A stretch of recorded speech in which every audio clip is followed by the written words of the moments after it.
दोस्तों, अगर किसी व्यक्ति का सैलरी के ऊपर टीडीएस कट जाता है, टैक्स कट जाता है, क्या उसका रिफ़ंड क्लेम कर सकता है? जी हाँ दोस्तों, वो रिफ़ंड क्लेम कर सकता है, लेकिन कुछ सिचुएशन है जिनमें कि रिफ़ंड मिलता है। तो इसके बारे में इस वीडियो में डिस्कशन करेंगे। आप इस वीडियो को अंत तक ज़रूर देखें और सभी लोगों के साथ शेयर भी करें ताकि उन तक ये जानकारी पहुँच पाए। रेगुलर अपडेट के लिए CS Satbir Singh YouTube channel subscribe कर लें और नोटिफिकेशन बेल भी प्रेस कर दें। दोस्तों, अगर किसी व्यक्ति ने अपने एम्प्लॉयर को जो इन्वेस्टमेंट प्रूफ दिए हैं साल के शुरू में वो कम थे, लेकिन at the end of the year उसने ज़्यादा इन्वेस्टमेंट कर ली है, तो उस केस में उसका जो TDS है वो ज़्यादा कट जाता है, क्योंकि एम्प्लॉयर ने शुरू में जो अपने इन्वेस्टमेंट प्रूफ दिए थे उसके बेस पे TDS काटा है। तो जब आप अपनी इनकम टैक्स रिटर्न फाइल करते हैं उसमें रिफ़ंड क्लेम कर सकते हैं। दोस्तों, आज के टाइम में दो रजीम है इनकम टैक्स में, एक है ओल्ड रजीम, एक है न्यू रजीम। तो दोस्तों, ओल्ड रजीम में मोस्टली डिडक्शंस आपको मिलती हैं, जैसे कि इंश्योरेंस प्रीमियम आपने पे किया है, होम लोन का इंटरेस्ट आपने पे किया है, मेडिकल हेल्थ इंश्योरेंस प्रीमियम आपने पे किया है। तो दोस्तों, इस केस में आपको कैलकुलेशन करनी होती है। अगर आपकी इन्वेस्टमेंट ज़्यादा है, आपने एक्सपेंसेस ज़्यादा इनकर किए हैं और उस केस में आप जो ज़्यादा TDS कटा है उसके रिफ़ंड क्लेम कर सकते हैं। चलिए दोस्तों, हम इसे एग्जाम्पल के साथ समझ लेते हैं, क्योंकि एग्जाम्पल के साथ कोई भी चीज़ आसान हो जाती है। जैसे कि आप यहाँ पे देख सकते हैं इनकम टैक्स के पोर्टल पे टैक्स का कैलकुलेटर दिया गया है। अब यहाँ पे आप ओल्ड रजीम सेलेक्ट करेंगे और यहाँ पे असेसमेंट ईयर 25-26 चूज़ करेंगे।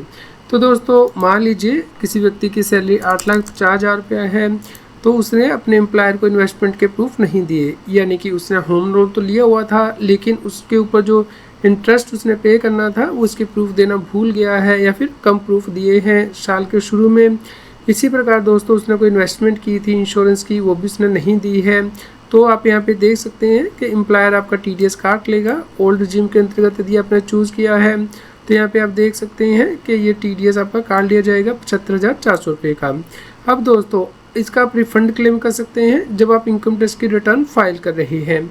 उसमें आप अपने इन्वेस्टमेंट प्रूफ दिखा सकते हैं, जैसे कि आपने होम लोन लिया था उसके ऊपर इंटरेस्ट इनकम आपने पे की है, पेबल है 1,50,000 रुपये की, तो ये आपको डिडक्शन मिल जाती है हाउस प्रॉपर्टी एक्ट के अंतर्गत। इसी प्रकार दोस्तों, आपने कोई LIC PPF में इन्वेस्टमेंट की है, मान लीजिए 1,50,000 की, जो कि आपने एम्प्लॉयर को नहीं दिखाई थी या भूल गए थे, किसी भी कारणवश हो सकता है, तो जब आप रिटर्न फाइल कर रहे हो उसमें दिखा सकते हैं। तो आप यहाँ पे देख सकते हैं अब आपका कोई टैक्स नहीं बनता है।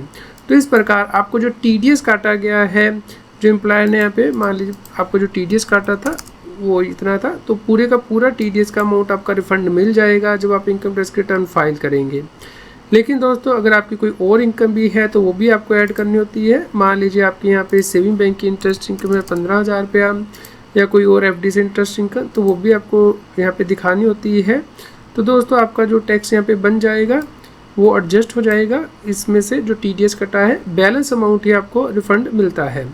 तो इस प्रकार जब आप रिटर्न फाइल कर रहे हैं उस वक्त ज़रूर चेक करें कि आपने सभी इन्वेस्टमेंट प्रूफ जो है वो कंसिडर कर लिए हैं रिटर्न को फाइल करते हुए, ताकि आपका जो सही रिफ़ंड है वो आ सके या जो टैक्स है वो एडजस्ट हो सके। दोस्तों, अब दूसरा केस लेते हैं जहाँ पे कि आप रिफ़ंड क्लेम कर सकते हैं। मान लीजिए आपने एम्प्लॉयर के पास तो कहा है कि आप ओल्ड रजीम लेंगे और आपने साल के शुरू में बोला भी कि आप ये इन्वेस्टमेंट कर देंगे, जैसे कि इंश्योरेंस की या फिर होम लोन ले लेंगे, उस पर इंटरेस्ट पे करेंगे, लेकिन आपसे एक्चुअली हुआ नहीं या फिर आप जो इन्वेस्टमेंट है वो नहीं कर पाए।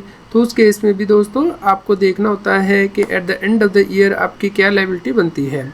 तो दोस्तों, मान लीजिए आपने ओल्ड रजीम ऑप्ट कर ली है एम्प्लॉयर के पास, तो उसने ओल्ड रजीम के अकॉर्डिंग ही आपका TDS जो है वो काटा है। जैसे कि आप यहाँ पे देख सकते हैं कि 8 लाख के ऊपर जो TDS है वो आ गया है 75,400 रुपया। तो दोस्तों, ये TDS जो है आपका एम्प्लॉयर यहाँ पे काट लेगा। इस प्रकार आपको कोई टैक्स पेबल नहीं मिलेगा ओल्ड रजीम के अकॉर्डिंग। लेकिन जब आप रिटर्न फाइल कर रहे हैं उसमें आप नई रजीम चूज़ कर सकते हैं, भले ही आपने अपने एम्प्लॉयर को ओल्ड रजीम के लिए कहा है। तो यहाँ पे आप देखिए न्यू रजीम सेलेक्ट कर लेंगे हम फाइनेंशियल ईयर 24-25 यानी कि असेसमेंट ईयर 25-26 के लिए। तो अब देखते हैं कितना टैक्स बनता है। दोस्तों, अब आपको नई रजीम की जो रूल है वो अप्लाई होंगे।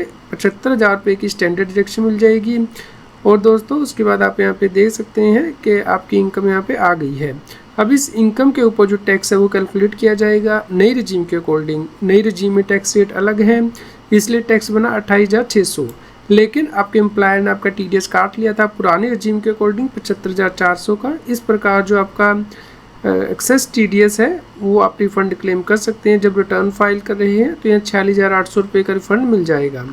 यहाँ पे भी दोस्तों आपको ध्यान रखना है कि यदि कोई और इनकम है वो आपको ऐड करनी होती है, जैसे कि आपका सेविंग बैंक का इंटरेस्ट है या फिर FD का इंटरेस्ट है जो आप रिटर्न फाइल कर रहे हैं, तो वो सभी इनकम आपको डिस्क्लोज़ करनी होती है। तो जो भी आपका टैक्स बनेगा वो आपके रिफ़ंड से एडजस्ट हो जाएगा, जैसे कि आप यहाँ पे देख सकते हैं, और बैलेंस अमाउंट ही आपका रिफ़ंड मिलता है।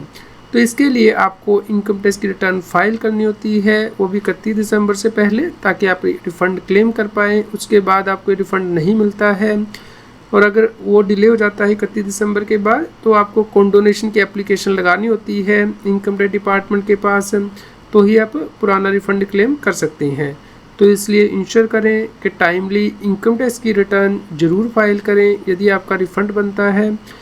इसके अलावा भी दोस्तों ITR फाइल करनी मैंडेटरी है अगर व्यक्ति की टोटल इनकम 3 लाख रुपए से ज़्यादा हो जाती है।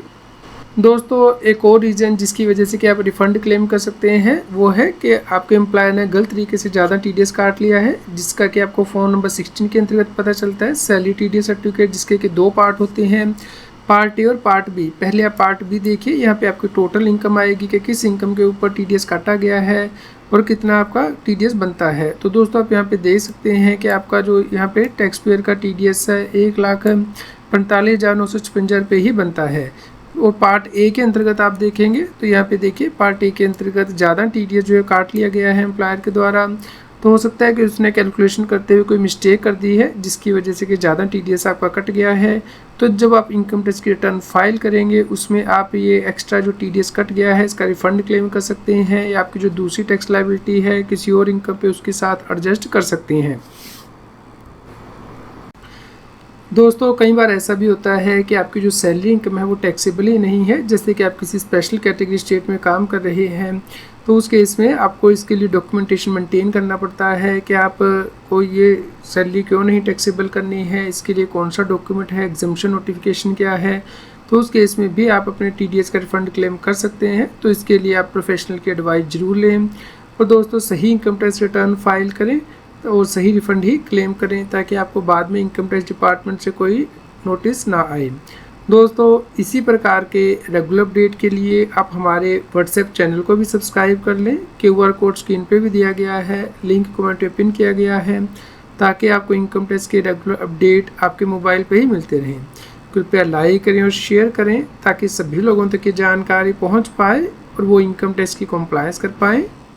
इनकम टैक्स की और अधिक जानकारी के लिए आप CS अदबी सिंह यूट्यूब चैनल पर जाके प्लेलिस्ट में जाके टॉपिक वाइज प्लेलिस्ट देख सकते हैं कि इनकम टैक्स में कौन से नए बदलाव हो रहे हैं, जैसे कि इनकम टैक्स अपडेट के अंतर्गत या फिर डायरेक्ट टैक्स कोड के अंतर्गत। रेगुलर टैक्स अपडेट के लिए इस चैनल को सब्सक्राइब करें।